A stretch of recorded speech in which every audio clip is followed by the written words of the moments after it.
Odifour George no wasane na hia biem no. Me chia dofo ne atiefo nyina se adom ne ahumobro na san so biem. Ena awurade akasa. Na kasa na awurade de aba no. Mentumi ntena so. Ama nipa mmere. Because hwe for wani to fom na hwe ade. Oho nipa wu a ewu. Ghana fo mo hwe ade abrochire fo mo hwe ade. Nipa wu a na ewu a onyare team. Onyare team. Ade na akoso ntira nipa wu a na ewu. Ayeye bone ana. Ayeye mfom so. Ana honhom bi na akoso a oyɛ sa adwuma no. Tie me. Sunsun bi asɔre apie wɔ Ghana no emema. A sunsun no owo bodua.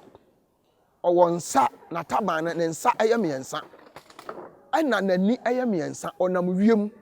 Obie nanum a mogya ɛwɔ nanum. Na onam wiem anajo midnight otiem kwa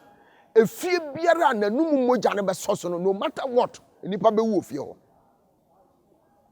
eno na di wo ne ba bebrebe no enti de me pese me ka kiro na atue ne se sa wotena se de asoro be yi wo ho ano a wo be wu nkwase awu a wota mo nson hwa afa kura na ye be ye ho ade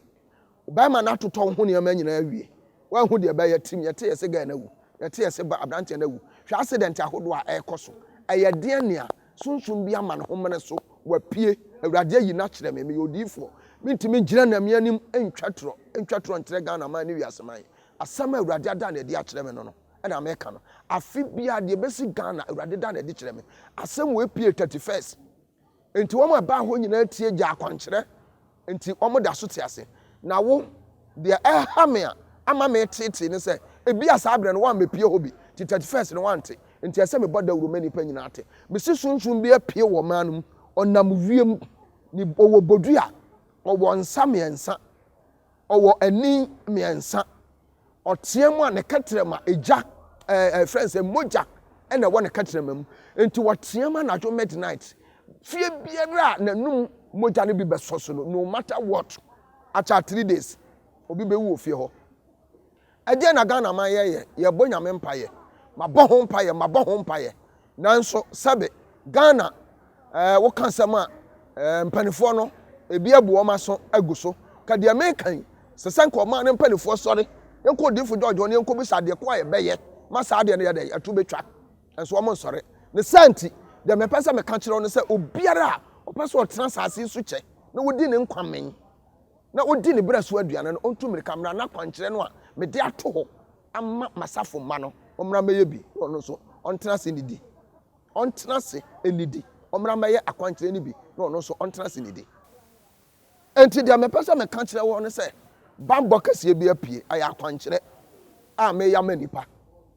ewuo a ewuo no nipa ewuo a ewuo ni nti na me ya sa akwankyerɛ no sɔre na bra na wo ba oso ene wo de onsa beka ama saba ya wo betena se akyɛ sɛ ahian wo ho akyerɛ wo empo na sɛ wo tena se kya ɛyɛ beta nti me ka kyerɛ wo sɛ bra na me hwɛ kwan me do befa so na sa ne ma no be firi ho afei de toso mieni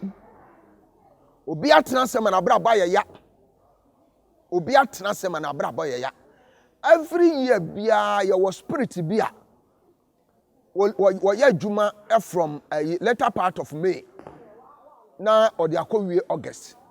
wodi ahokyerɛ kase na ba nipa so sɛbɛ ya dodo na be firi awurade na ase na o makɔ akɔdi nachi na waboa wo na ɔde wakɔ ɔno ne kingdom ɛyɛ satanic kingdom ɔwɔ na ɔde obɛkɔ but me Odifour George de me nim ne sɛ awurade mama kwankyerɛ me yɛ me nipa no ma yi o ma fi sa tumi ne na ase na enipa ne yie die no a sa tumi na tena so no na awurade afam so agye ama no enti wadaroma wo hwɛ me na wo tie me wo a wo hwɛ me na me kasa kyerɛ wo no ɛyɛ wo a wo hwɛ me no wo na me ne wo kasa no sorry entena se bra frɛ me me telephone number 0244 567610 ɛyɛ wo na me ne wo kasa no wa 0244 567610 and 0598 284612 dia me yɛ ne sɛ matumi ho asi wo Ghana man ya to adi sɛ ewuwo na ɛba no misi ano ma nyame ma enti bra na me hwɛ na me mmɔ me nsira awurade bambɔ na yenyi wutiri emfirim afei sɛ wo de ne nyewu a ebi ana wo de ne ya ho kyerɛ me pɛ visa papa makɔ ma ya yare fi so mimienu me yensa obi timi kasa America for de wokɔ mazia nya yize so mbama abisa oboa wo the documents na ɛkɔ obi di akwankyerɛ na ɛkɔ nti bra na ya akwankyerɛ ma na ɛkɔ na kɔ face yɛse abaya bi wɔ American embassy wɔ ubi ti na ɔno de oboa wo yɛ de awon fama otumi ka kyerɛ wo sɛ American for ehia ɛwɔ hɔ bra na me fa sunsun ne ma ngu akwam na o visa no a ye refuse so no awurade mfa so mo awo ɔbaa na wote hɔ na wo wo no ɔtena ware na se akyɛ nti na wokun agya wo akɔfo ɔbaa foforo no a ɔne na wo no wokun akɔfa wo maid no ɔne na wo ɛdeɛ nea deɛ na asi wa wo kwan danadwo na obi na wabɛda danadwo na sunsun bi ba me kyɛn na me bɛda obi bɛso dae no wawo obi bɛso dae no onyam wote sa wo bɛbrɛ ansa na wanya ba ɛyɛ sunsun bi aware wo no wo mba bra awurade bɛfam so aboa wo masa ne ma na wo hu ni nyinaa ɛto atwa ɛnɛ a abasase so ne sɛ ɛmaba wa bebre asɔre kɔgye nneɛma fifɛ fa wo manim a wo mo gye nkɔfo kununom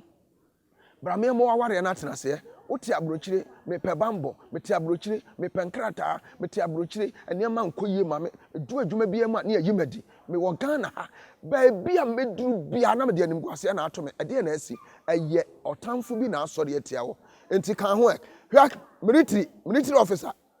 tie me military officer tie me una me na okasa no soldier ni police ni ai custom officer wadwuma a wo ye na ehu brane nsre awurade bambɔ ne nya ne mama sabe obi matutu nkum anya sa madwuma mo ye na ehu dra na adwo mo petrol police ni transe wo ba bo tuo ade akun hwɛ ne ma esisi ɛwɔ Ghana police ni a wɔn se kan police ni abɔ tuo ade na ɛkɔ so o tena hɔ ayɛ dan brane awurade wɔ pambo bi a obɛfa odi fujo so de ne ma egu akwan na saa wɔ hawo ne amane nyinaa ɛto atwa afei de me pese me san ka kyerɛ nipa bi no ɛte ne sɛ wɔse me de me odi me yɛ sɔfo me pese me hunu ade me hia angel de ade ayɛ nyamedwuma bra na awurade bɛfam so aboa wo wade na wotɔn ayɛ ntɔ no sunsun bi na asi kwan awurade bɛfam so aboa mane ma kɔ yie enti awuwu no bisi ano kwan busumi mu na awotwe mu afie mu de ha obi atu anamon na oracle papa awurade bɛfa so aboa wo mehyia na mehyia wo awurade nhyira wo